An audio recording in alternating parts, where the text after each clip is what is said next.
Hello guys, kumusta? Hindi pa pala ako nakapag-post dito sa Vladimir, no? So, bago mag-summer, ang summer dito, June 1st. No problema kami kung ano activities ni AJ ngayong summer.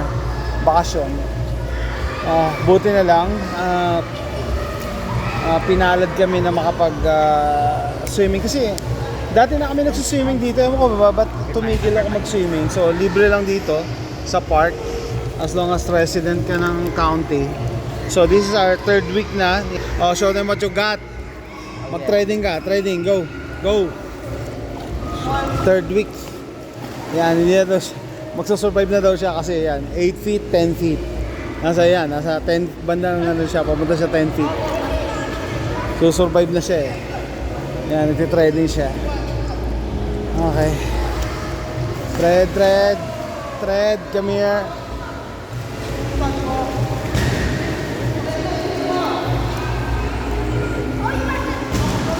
Conserve your energy. Okay, show them AJ, swim. Go over there, all the way.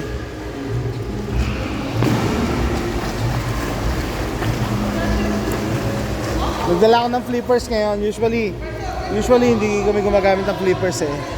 Because subukan ko gumamit ng flippers. No? Mas madali lumangoy. Come back. Lalagay ko itong board dito. Okay, come back. Come on, go. Ayan, Amanda, layo pa natin. Para may challenge. Come on.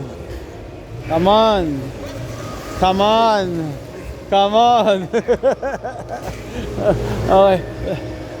Let's go to the shallow part.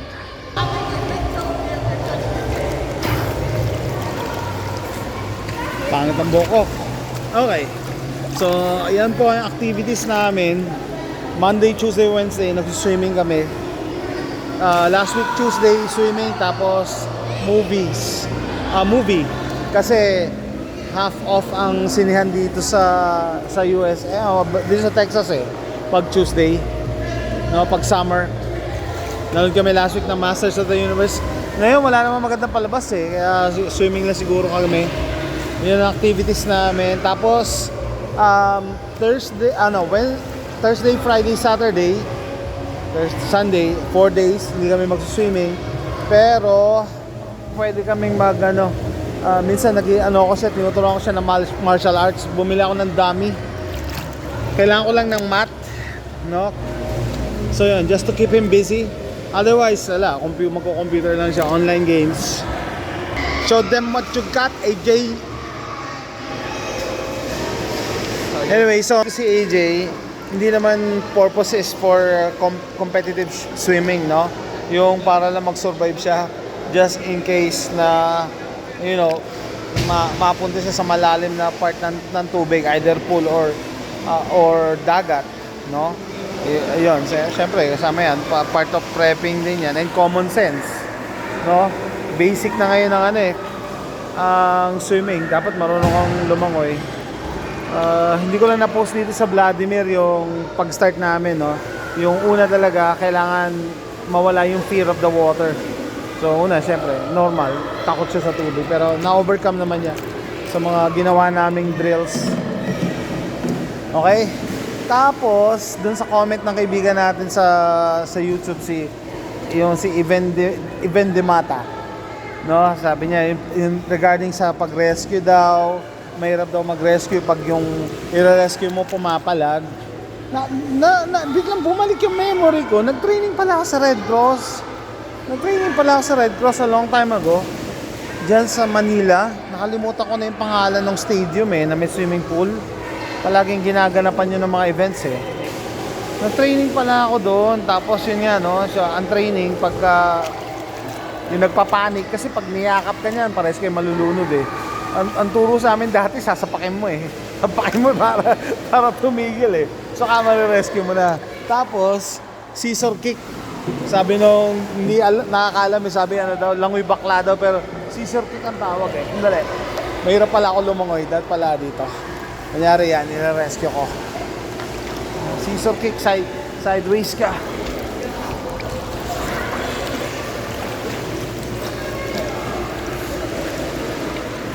So ganon, no? Naalala ko, all-time memories na nag-Red Cross din pala ako. Ano kami nun eh, first aid sa umaga, tapos rescue swimming sa hapon. Tapos naalala ko may mga na-meet ako doon eh, na mga naging kaibigan ko rin, and then nakalimutan na, no? Wala kasing social media noon eh. After nung matapos yata yung training namin, nagkahiwa-hiwalay na kami. Pero yun, doon sa magtatanong paano ako nakapasok doon, yung ano namin, yung ang tawag doon, karate, yung dojo. Nagkakarate kasi ako noon eh. Yung aming school, karate school, lahat kami nag-train kami doon. So, ano ba yan? Yun ang summer ko, no? Sa everyday, weekday, swimming, tapos first aid, tapos weekend yata, yun na, nag-ano kami, kakarate, aikido, tsaka judo. Ganun ginagawa namin. It was a busy summer noong time na yun. And then, parang nakalimutan ko na. Buti may nag-comment about sa pagre-rescue. May meron pala akong training. And aside from that kasi nung nag-nursing ako sa FEU, kasama sa PE yung requirement ng swimming eh.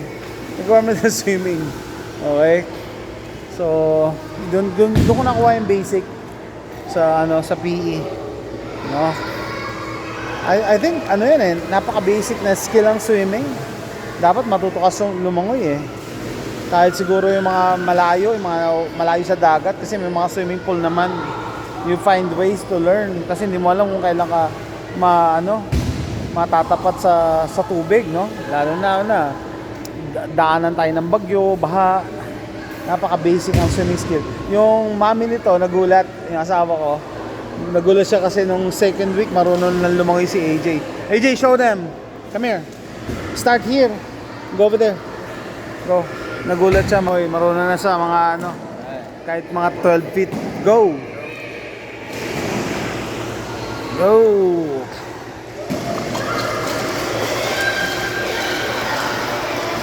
Lumangoy, pwede na siyang mag-threading sa malalim. No? Ano pa ba?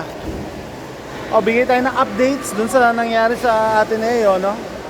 Mga players yun, mga athletes, at saka mga bata pa sa akin eh. Di ba? Ang tawag dito, matatangkad pa. Yung Butterball niya is 6'4". Ako 5'9" lang ako eh.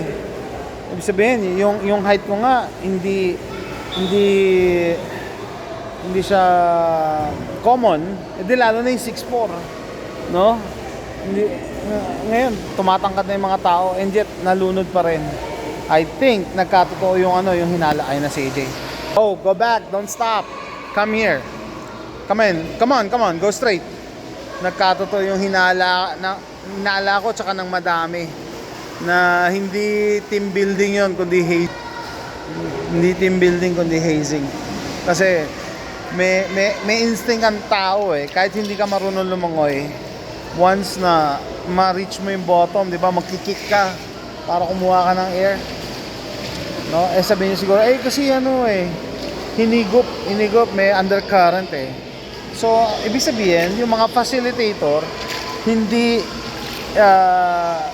nilagay yung safety above everything else. So, sinasabi ko sa misis ko, nung tinuturuan ko si AJ, hindi siya nawawala sa paningin ko. No, kahit na anong mangyari dyan, palagi nakatingin. Pagka titingin ako sa cellphone ko, kailangan pumunta kami sa mababaw. Ganun dapat kung magtuturo ka. Kasi yung responsibility mo, ikaw ang mas matanda, ikaw ang trainer, dapat yung safety ng bata palagi mong nilalagay above everything else. Okay? So, it's sad na nangyari yun, pero yun lang, naisingit ko lang. Kasi nung una talaga narinig ko, 6'4", nalunod. Bata pa. Bakit?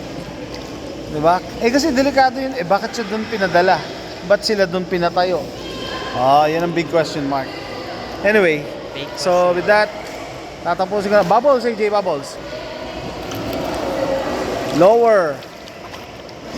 Dati takot yan mag-bubbles eh. Yun yung una ko pinapakilay bubbles. Bakit? Kasi yung mga takot, hindi alam yung sequence. Pag nasa tubig, saka hihinga. Yun yung rhythm eh.